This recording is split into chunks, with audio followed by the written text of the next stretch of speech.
Awalnya namanya konstruksi sarang laba-laba. Ini temuan saya dengan Pak Cip tahun 1976. Nah, kemudian didaftarkan pertama kali di kantor paten tahun 79. Tetapi pada waktu itu tidak ada undang-undang, belum disahkan undang-undang. Akhirnya kami diberi dua opsi. Opsi pertama, disimpan di dalam laci, tidak boleh promosi, jangan dilaksanakan. Nanti kalau patennya sudah disahkan, baru diproses menjadi hak paten. Kapan Pak disahkan? Tidak tahu. Jadi tidak jelas kapan mau disahkan, tidak jelas. Nah, sekarang opsi yang kedua, karena ini sudah terdaftar nomor 7191, silakan dipasarkan. Anda dilindungi, tetapi tidak bisa diproses menjadi hak paten karena sudah kehilangan unsur novelty. Novelty itu adalah yang paling penting di permohonan paten. Jadi tidak ada novelty, ya sudah, tapi kalian dilindungi. Kami memilih opsi kedua. Kami pasarkan, laris manis, banyak sekali proyek, pada waktu itu ratusan proyek. Pada waktu Undang-Undang Paten disahkan tahun 89, kami ternyata tidak punya unsur novelty baru untuk didaftarkan. Jadi ketika Undang-Undang Paten disahkan, kami ternyata belum bisa memasukkan unsur novelty baru untuk mengajukan permohonan paten ulang. Ternyata mendapatkan unsur novelty itu tidak gampang. Baru di tahun 2003, kami dapatkan beberapa unsur novelty, kami masukkan ulang, namanya perbaikan konstruksi sarang laba-laba. Dan ini granted di tahun 2007. Tapi di dalam perjalanannya, kami masih belum puas dengan PKSLL ini. Karena dari pengamatan di lapangan, walaupun ini sudah teruji sangat bagus terhadap gempa, ya, sehingga dapat julukan ramah gempa, fondasi ramah gempa, tetapi kami masih belum puas di dalam hal settlement. Settlementnya ini jarang ada yang bisa waterpass, artinya selalu terjadi tilting, miring sedikit. Kemudian di tahun 2014, saya berjalan ke Malang, di Pandaan, di Tanjakan. Saya persis berada di belakang sebuah truk. Jalanan macet. Pada waktu truk ini mau jalan, dia tidak kuat, dia bergetar. Nah, saya di belakangnya mikir, apa yang harus saya lakukan seandainya truk ini mundur, melorot.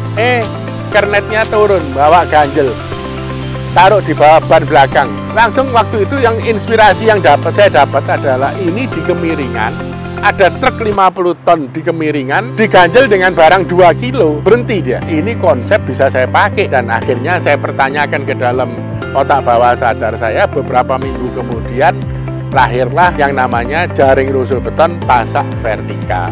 Ya, jadi ini saya beri pasak-pasak dalam arah vertikal, pasaknya dengan struktur tidak menyatu, tetapi ketika struktur mau miring sedikit saja, sistem pasaknya sudah langsung bekerja. Dia menunggu sampai waterpass, baru gedung itu bisa settlement.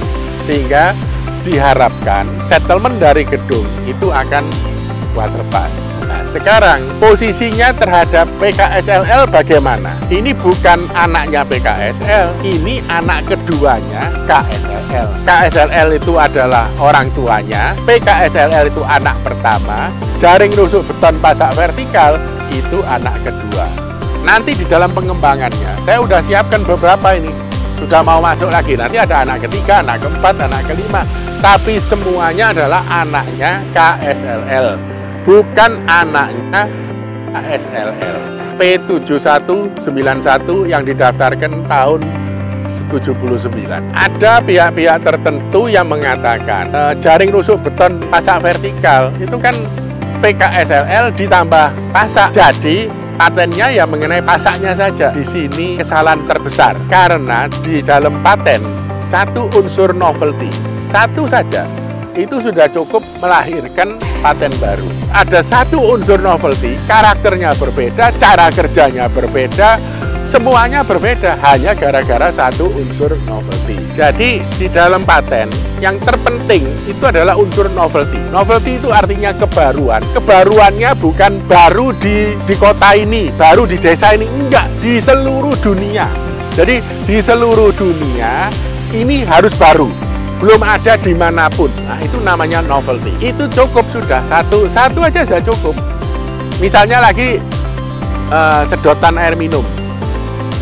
Ketika ada orang Indonesia mendaftarkan paten bisa ditekuk, hanya bisa ditekuk saja, dia bisa dapat paten baru. Sedotannya tetap fungsinya sedotan, tapi sekarang sedotannya bisa ditekuk. Lah, paten bisa ditekuk ini itu melahirkan paten baru. Kira-kira begitulah hukum ilmu paten, biar dimengerti. Karena bedanya cuma di sistem pasaknya, ya kan?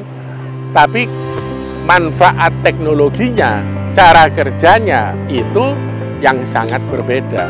Jadi memang tidak bisa dilihat hanya dari segi biayanya. Ya jelas itu sebuah asumsi yang salah besar. Tidak mungkin sebuah paten itu dianggap menjiplak dari paten yang ada, terus yang dianggap patennya itu hanya tambahannya. Nggak bisa, karena apa?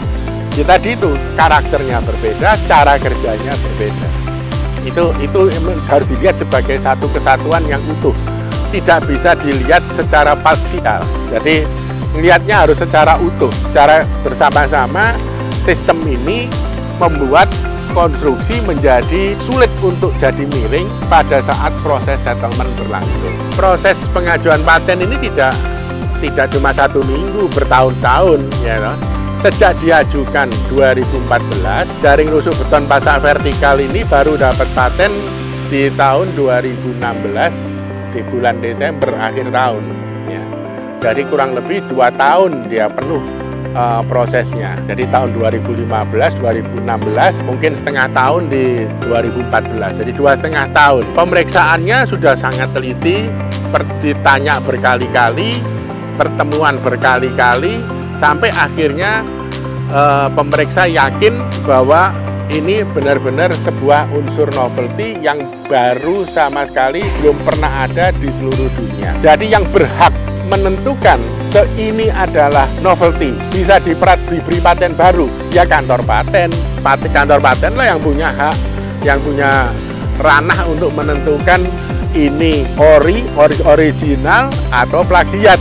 Ya, nah. Kalau ini original diberi paten, kalau plagiat ditolak. Terima kasih. Itu penjelasan dari saya.